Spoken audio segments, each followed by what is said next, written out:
ये सवाल है कि दीदी 11th बर्बाद हो चुकी है, नीट की तैयारी करनी थी लेकिन नहीं करी, अब हम जागे हैं, अब हमारा सवेरा हुआ है, तो अब हमें गाइड करो कि अब हमें करना क्या चाहिए। हमारे को नीट भी क्रैक करना है, हमारे को बोर्ड्स भी अच्छे देने, तो तुम्हारे लिए बैच ही यही बना। इस बैच के साथ ना आपको बहुत सारे फीचर्स भी मिलते हैं, जो नए नए फीचर्स अभी लॉन्च हुए हैं ना, काश वो फीचर मेरे पास भी होता ना, तो वो मेरे भी अच्छे जो डाउट सॉल्व नहीं हो पाए थे वो सॉल्व हो पाते। Hello everyone, my name is Jolly Purohit. Currently I am a second year MBBS student at GMCD. तो कैसे हैं आप सब लोग? आई होप आप बहुत अच्छे होंगे और बहुत अच्छे से अपनी तैयारी कर रहे होंगे, अपनी पढ़ाई कर रहे होंगे। आज हम लेके आए हैं अपना नया वीडियो और इस वीडियो में हम बात करने वाले हैं लक्ष्य बैच के बारे में। मतलब उसका एक तरह से हम रिव्यू लेंगे कि लक्ष्य बैच कैसा है, क्या है, वगैरह वगैरह। तो वीडियो का टॉपिक सुनते ही आपके दिमाग में ये सवाल जरूर आया होगा कि दीदी आपका बैच कौन सा था? तो मैं आपको बता दूं कि मेरा बैच यकीन बैच था, जो ड्रॉपर बैच था 2022 वाला। अब इसी के साथ नेक्स्ट क्वेश्चन आपके दिमाग में जरूर आया होगा कि तो दीदी आप ये वीडियो बना क्यों रहे हो? तो इसका रीजन मैं देती हूँ कि कमेंट सेक्शन में और काफी डीएम वगैरह मुझे आए और उसमें मुझे पता चला कि बच्चों के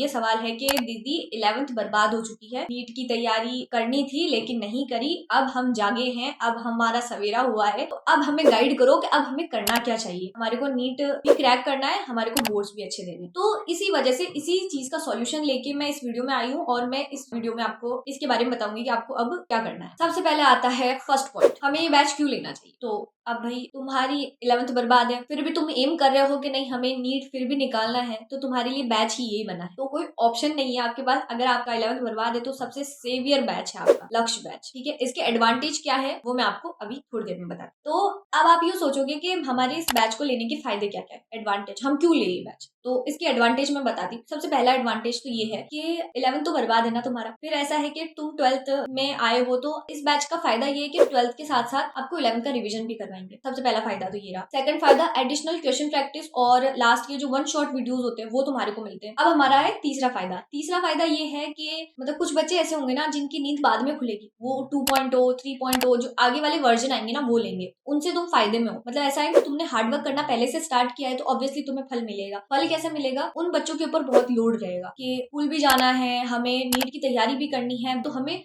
फोकस करने का टाइम नहीं मिल रहा है। लेकिन तुम्हारे क्या है, आराम आराम से सिलेबस चलेगा, ठीक है। जो पहले बैच स्टार्ट होता है ऑब्वियसली आराम आराम से सिलेबस चलता है और तुम्हारे को वो फ्रीक्वेंसी मैच करने में भी वो हो जाता है, क्योंकि तुम्हारी अभी वेकेशन लगेंगे ना, तुम्हारे समर वेकेशन लगेंगे, उसमें भी तुम 12th का पढ़ लोगे तो तुम्हारे काफी ज्यादा आसानी हो जाएगी तुम्हारे को। अब आपका सवाल होगा कि क्या दीदी से सिलेक्शन होगा? अब यूं बताओ मुझे, तुम्हारा 12th का सिलेबस तुम अच्छे से कर रहे हो, नीट के लिए तैयारी कर रहे हो, 11th का तुमने रिवीजन किया, तुम अच्छे से इसमें टेस्ट लगाओगे, डीपीपी सॉल्व करोगे, तुम वन शॉट वीडियोस में क्वेश्चन सॉल्व करोगे, लाइव जो तुम्हारी क्वेश्चन सॉल्विंग क्लासेस होती है, डाउट सॉल्विंग क्लासेस होती है, वो तुम सब लोगे। तो अब मुझे ये बताओ सिलेक्शन क्यों नहीं होगा? तुम खुद ही बताओ, इतना सब कुछ कर रहे हो, सिलेक्शन फिर होता किसका है? होता किसका है सिलेक्शन? इन्हीं बच्चों का होता है। मैंने भी ये चीजें करी थी, बस ऐसा था कि 12th के साथ वो 11th भी थोड़ी वास्ट रूप में पढ़ाई गई थी, इसमें तुम्हारे को रिवीजन मिलेगा, ठीक है। पर रिवीजन भी है, काफी सफिशिएंट है। इस बैच के साथ ना आपको बहुत सारे फीचर्स भी मिलते हैं, जो नए नए फीचर्स अभी लॉन्च हुए ना, जिस टाइम बैच लॉन्च हुआ उसी टाइम फीचर्स भी लॉन्च हुए थे। और ये फीचर्स कुछ ऐसे ना, मुझे खुद पर्सनली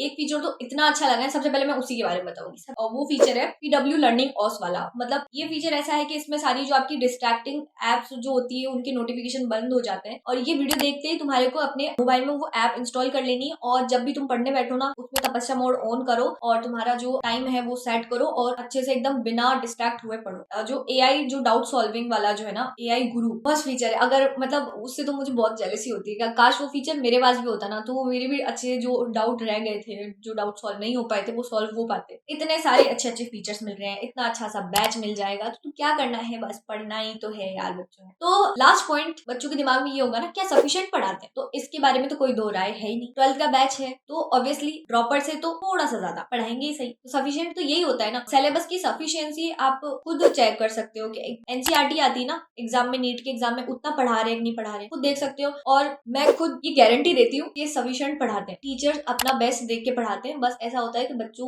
को मेहनत करनी होती है, उनका हार्डवर्क लगाना होता है, उससे सिलेक्शन आता है। मेन रोल हमेशा एक बच्चे की मेहनत का होता है। वो तो हम इंटरव्यू में बोल देते हैं कि आपने टीचर्स आपने अच्छा पढ़ाया, टीचर्स ने सभी बच्चों को अच्छे से पढ़ाया, लेकिन सिलेक्शन बहुत कम कम का हुआ। उन्होंने मेहनत ज्यादा करी ना, इस वजह से। तो तुम्हें बस अपने अंदर ठान लो कि 11th बर्बाद हुआ, कोई बात नहीं, हम 12th में अच्छे से पढ़ाई करेंगे। उसके लिए तुम्हें क्या करना है, अभी से बैच लो, अंधाधुंध पढ़ने स्टार्ट हो जाओ, ठीक है। पढ़ो, सिलेक्शन लाओ और best of luck for your NEET exam. इसी के साथ हम अपने वीडियो को करते हैं यही wrap up. Thank you so much.